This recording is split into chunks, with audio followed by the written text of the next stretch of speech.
महंगाई की जो आग पूरे मुल्क में फैलती जा रही है, हुक्मरानों के लिए मुझे उसके नताइज कुछ अच्छे निकलते दिखाई नहीं दे रहे। गुज़िश्ता हफ्ते इस मुल्क के असल मालिकों से अपनी मुलाकात में एक शेर उनकी खिदमत में अर्ज़ किया था। रोज़ पलते हुए शोले ना बुझाए, मगर जब आग फैली तो लोग शहर बचाने निकले। मैंने कहा था, छोटी छोटी चिंगारियाँ शोले बनते जा रहे हैं, इस आग को जितनी जल्दी मुमकिन हो बुझा लें। महंगाई खुसूसन बिजली के बिलों में होशरुबा इजाफे पर मुनाफिक सियासी जमातों की खामोशी पर मुझे इसलिए ज़रा हैरानी ना हुई कि अवाम के बदतरीन हालात के ज़िम्मेदार यही मुनाफिक सियासी जमातें हैं। कोई लंदन में बैठकर आलू गोश्त खा रहा है, कोई दुबई में बैठकर मुस्तकबिल की सियासत पर नई शतरंज खेल रहा है। किराए के मौलवी साहब का सारा वक्त ये सोचते हुए गुजर जाता है कि अगली हुकूमत में अपना हिस्सा कैसे और कितना वसूल करना है। अवाम की किसी की कोई फिक्र नहीं है। बस एक जमात इस्लामी है जिसने मुल्क की हड़ताल का ऐलान किया है, या फिर इस्तेहकाम पाकिस्तान पार्टी के सदर अलीम खान ने हुकूमत से पुरजोर मुतालबा किया है कि मुस्तहकीन को 300 यूनिट बिजली फ्री फराहम की जाए। हर हुकूमत का हिस्सा बनने का एजाज़ हासिल करने वाली MQM के खदशात भी दुरुस्त हैं कि महंगाई और बिजली की रोज़ बरोज़ बढ़ती हुई कीमतों के ख़िलाफ़ होने वाली अवामी एहतजाज किसी बड़े फसाद में तब्दील ना हो जाएं, और ये कि लोग अब बागी हो रहे हैं और मुल्क तेज़ी से सिविल नाफरमानी की जानब बढ़ रहा है। MQM की खिदमत में अर्ज़ है कि लोग उन सियासी जमातों से भी बागी हो रहे हैं जो हर हुकूमत का दुम छल्ला बनने में फ़ख्र महसूस करती थी। महंगाई और बिजली की कीमतों में होशरुबा इजाफे के ख़िलाफ़ मुल्क भर में चलने वाली एहतजाजी तहरीक को पेश नज़र रखते हुए निगरान वज़ीर आज़म अनवारुल हक काकड़ ने जो नोटिस लिए, जो इजलास तलब किए, अल्लाह करे वो मुस्तहिक अवाम को कोई रिलीफ देने में कामयाब हो सकें। इनका ये मुतवक्का फ़ैसला तारीख में हमेशा याद रखा जाएगा कि मुख्तलिफ सरकारी अफसरों खुसूसन वापडा के अफसरों को मुफ्त की बिजली फराहम करने का सिलसिला बंद होना चाहिए। उन्होंने बिल्कुल दुरुस्त फरमाया, ये मुमकिन नहीं आम आदमी मुश्किल में हो और अफसर शाही को मुफ्त बिजली मिले।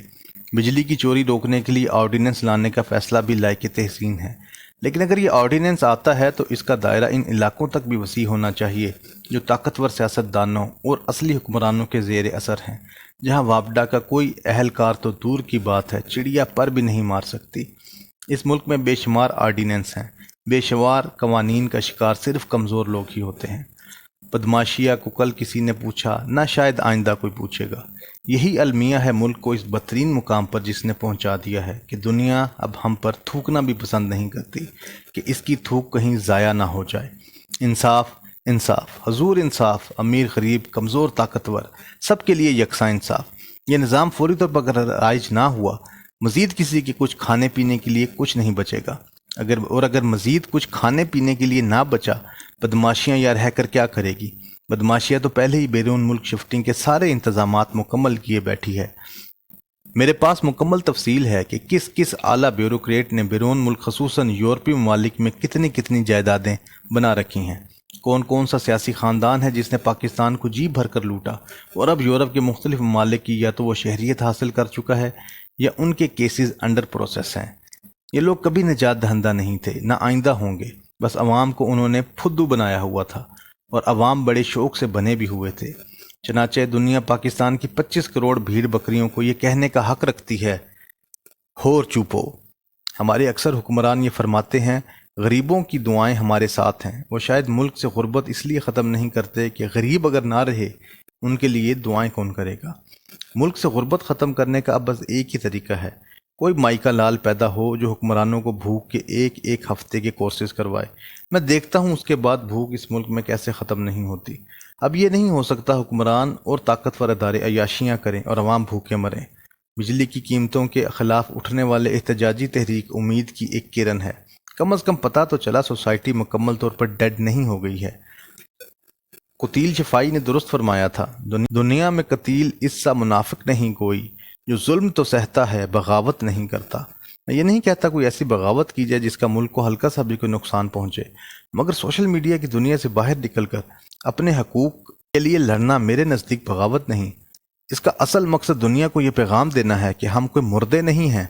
हाँ, अपने हकूक़ के लिए हम लड़ मर सकते हैं। इसके लिए हमें किसी 2 नंबर सियासतदान या नाम नहाद लीडर की ज़रूरत नहीं। ये जो अपने हकूक़ के लिए लोग अब सड़कों पर निकले हैं, इनका किसी सियासी जमात से कोई ताल्लुक़ नहीं। ये सब सियासी जमातों और उनके सरपरस्तों से उकताए हुए, उनके डसे हुए लोग हैं। میری گزارش ہے انہیں معمولی لوگ نہ سمجھا جائے، یہ کسی جماعت کے کارکن یا رہنما نہیں، بلکہ جنہیں ڈرا دھمکا کر چپ کروا دیا جائے گا۔ یہ بپھرے اور بکھرے ہوئے لوگ اگر مزید اکٹھے ہو گئے، اپنے حقوق کی آواز بلند کرنے کے لیے ہر قسم کے ڈر اور خوف سے آزاد ہو گئے ہیں، پھر اس کے بعد کسی سیاستدان یا دیگر طاقتوروں کو ان کے حقوق پر ڈاکے ڈالنے کی جرت نہیں ہوگی۔ مجھے تو مردہ سوسائٹی میں جان پڑتی ہوئی دکھائی دینے لگی ہے۔ لوگ گہری نیند سے بیدار ہونے لگے ہیں، نیروں کی بانسری کے سر مدھم پڑنے لگے ہیں، چوہے، اژدہے، سانپ، بھیڑے اور بچھو اپنے راستے بدلنے لگے ہیں۔ ہر شاخ پر بیٹھے کچھ الو اڑان بھرنے کے لیے تیار نظر آتے ہیں۔ گھپ اندھیرے میں دور، بہت دور، کچھ جگنو چمکتے ہوئے دکھائی دینے لگے ہیں۔ کچھ تتلیاں مجھے یہ پیغام دینے آئی ہیں، ٹھہر جاؤ، پاکستان کو مستقل طور پر ابھی خیر بات نہیں کہنا۔